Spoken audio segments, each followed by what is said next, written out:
Gathered friends, welcome to Bionicle Fanon Reviews, the show where I build, review, and showcase every single one of the fan-created, canonized Bionicle models over the entirety of Bionicle Generation 1's 10-year run. In 2005, the LEGO Group officially hosted Dark Hunter and Rahi canon contests, showcasing fan mocks in official media like books. Even moving onwards all the way up to 2010, fan websites like BZ Power continued to host canon contests, enriching the world of Bionicle with new depictions, artwork, and builds. And even now, there's been a renaissance of canon contests. Thanks to TTV and sponsored by Greg Farshdi, the original scribe of Bionicle, we have modern canonization contests depicting characters that we never thought would see the light of day and are still ongoing right now. Now, throughout the show, it is my own goal to own, build, review, and showcase every single fan-created canonized model created for Bionicle, and share these reviews with all of you. And while we mostly stick to canon models, there are a few rare exceptions which shine through. Fan mocks depicting their versions of Bionicle characters, canon or otherwise, that are so exemplary that they deserve a review of their own. For every Bionicle Fanon review, I rank the builds by 4 key points. Number 1 is posability. Can the model get in good poses? Can it support its own weight? And can it hold the weight of its own weapons, or is it just falling over?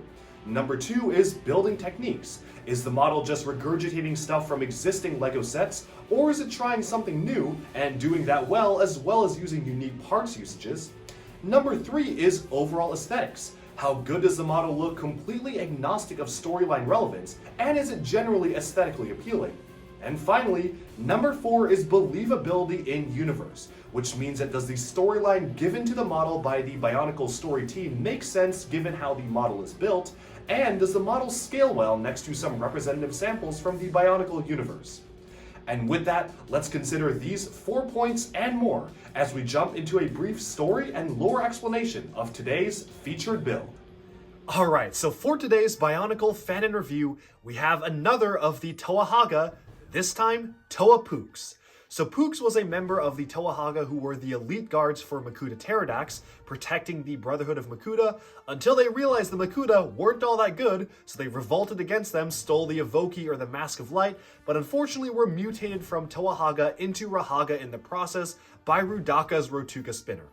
Pouks in particular wore the Kanohi Mask of Emulation, which allowed him to copy temporarily the powers of any other being, although this transference of powers came at a very slow rate and it would take a considerable amount of time before he could actually master them. Pouks also used a spear as well, like the other Toa Hagah, plus one of the Rotuka shields, much like all of the other team members, and of course, as a Toa of Stone, he had full command over the element of stone. And with that, we can jump right into our review of the much anticipated Toa Pouks. Alright, so here we have Toa Hagah Pouks, the final canonized version in all his glory. So this, I do want to note, has some 3D printed elements. The mask has been designed by 3D modeler King K and 3D printed using gunmetal gray plastic, and the Hagah shield, which is just the official LEGO piece, has been 3D modeled by King Sidorak, who thankfully provided the models for free. So with that out of the way, let's just take a look at Toa Pouks as a whole model. This has been the official canonized one using the gunmetal gray color scheme, which I think looks really good on the model. I love the use of the Knight's Kingdom spiky armor pieces here and just all sorts of different piece elements all throughout. I will say this one was actually one of the hardest ones to purchase pieces for, particularly because the gunmetal gray Toa Metru feet only actually appear in the Maxilos and Spinax set, making them actually pretty hard to come by, as well as the brown Metru limb here in the medium brown color. This limb element here, which it uses 4 of, only appears in one set in quantity of 1, the Visorak, that's the brown Visorak, I think the Roporak it is, so you actually would need to take apart 4 different Visoraks to get these, or just get lucky and find them on Bricklink. That being said, the other parts were generally okay to find, so really just a note in case you want to actually recreate this, it wasn't the easiest one to actually get all the pieces for. But boy does it look pretty good. Let's just start off right now with the posability. So This one is, I think, the closest to a standard Toa Metru set you can get. He has the gear articulation here, so you can swing the arm up and down. This is really just the standard amount of articulation. It does not have any friction. It acts exactly as it would for the official LEGO set, as far as I could tell from the breakdown photos. This does not have any friction add-ons in, so he really can just swing it up and down. This is exactly how the official Toa Hagah sets did work originally, so that's how that works. The other arm is just attached by a Technic pin, so you do actually have a bit of friction when he's raising and angling the shield around, so that is nice to see. You can get all sorts of interesting poses here with that sort of thing. And of course, the legs itself honestly just work exactly as you would expect, with just using the standard amount of Metru articulation. So really, this is probably the closest canon Toa Hagah that you'll get to actually mimicking the official set, which is not necessarily a bad thing, but it also just means that posability is basically restricted to what Bionicle could do in 2004. These are not mounted on ball joints, you can't actually move them apart from this fixed angle. This arm has no friction in it, so the staff will just kind of fall down, which is again to be expected, and this is using the exact same amount of friction as the other Toa Hagah did for the official set, so that is how that works. So again, this is the closest you're going to get to an official Bionicle set. Obviously, my 3D printed pieces, the gunmetal gray plastic does not perfectly match, but I think it's a little bit close enough and honestly just does the job well enough for this review. But really, other than the custom pieces, this basically just feels like an actual Bionicle set from the 04-05 era, which I think is actually a pretty cool thing. Of course, it is unfortunate that you can't actually have any friction in the arm, but it does actually make it pretty period accurate, so I guess I can accept that. And there are actually a few ways to add friction to this kind of setup, which you could actually see in the Koalas review, which actually was posted a while back. Moving onwards, though, we can talk about building techniques. And building techniques for this one is almost basically what you would expect from an official set, save for one major difference. I'm actually pretty happy with the way that the older era of Bionicle piece, this is the foot element introduced in 2007, the way the piece actually functions and works on the chest actually does look really good, because it almost looks like this circular element here is some sort of a heart light. It feels like this kind of wide armor piece really fits a Toa of Stone perfectly, and I do like the use of this type of bar element to attach it to the back here, which really makes the piece stay in firmly. Other than that, though, there really isn't anything special to say about the building techniques here. It was following the assignment perfectly, which is make a Toa Hagah, which could have fit in with the rest of the Toa Hagah from the 2005 era. The only thing I do want to mention is that technically the shoulder armor is attached using an illegal technique. If you really want to get nitpicky about it, technically this is not actually fully attached in by the pin. It's really just kind of stretching the pin out here. As you can see right here, you've got a blue pin here, but it's only kind of pushed in halfway. So officially, LEGO would not actually do that in an actual set, but it's not a huge deal, and really it's not actually dealing that much damage to the pins, so I don't really have much to complain about there. There also are ways to attach them legally, which I think people have already figured out and posted online, so you do have that as well. Moving onwards to the aesthetics, I think the gunmetal gray color scheme works really well. This was one of the most popular entries in the Pouks category of the polls just because of how well the color scheme worked, I think. I really do like how the gunmetal works on this particular model, and I'm glad that the final canonized artwork actually retained the gunmetal color scheme because it's one that I feel works very well for a Toa of Stone like this, and also sets him apart from the other Toa of Stone because, again, he is part of the Toa Hagah, so there is something a little bit special to Toa Pouks. I also really like the use of the 3D printed mask here. It's kind of an adapted Kakama element. You can really see the aesthetics of the Kakama coming through with the mask here, which also kind of makes this feel in line with Toa of Stone because, of course, Pohatu famously uses the Kakama, although, of course, Pouks has a completely different mask power. That's just how the Hagah work.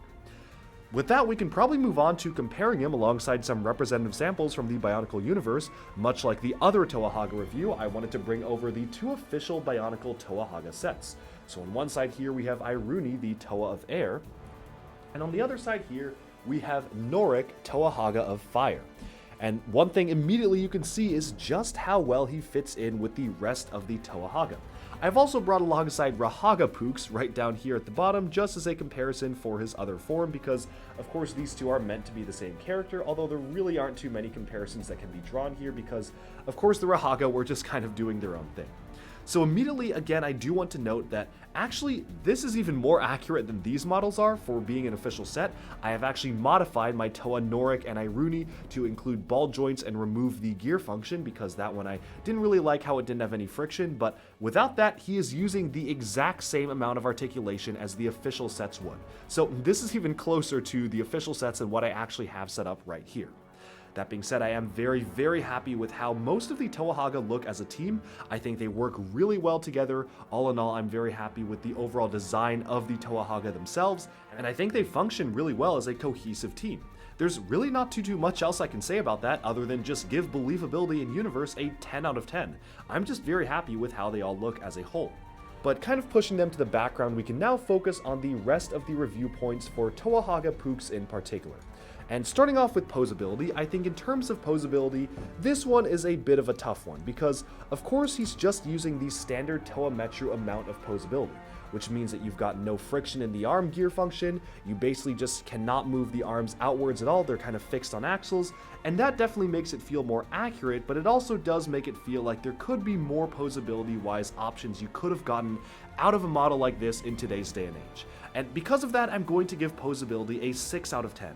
I think it could have been done a little bit better in terms of adding some posability while still retaining the look and feel of the Toa Hagah / Metru builds. However, I do completely understand the want to actually have this feel like an official Bionicle set, and out of all the Toa Hagah on this list, this feels the most like it could actually be an official set. It's not doing anything crazy with a scarf or fabric piece, it's not adding some extra friction in the middle, it's not using different pieces for limbs or just adding some friction on the back here. It's really just basically a standard Bionicle set build, which is one thing I actually do like about it, because putting this together honestly just felt like putting together a brand new Bionicle set from the 2004-05 era, which was something that was really fun to do.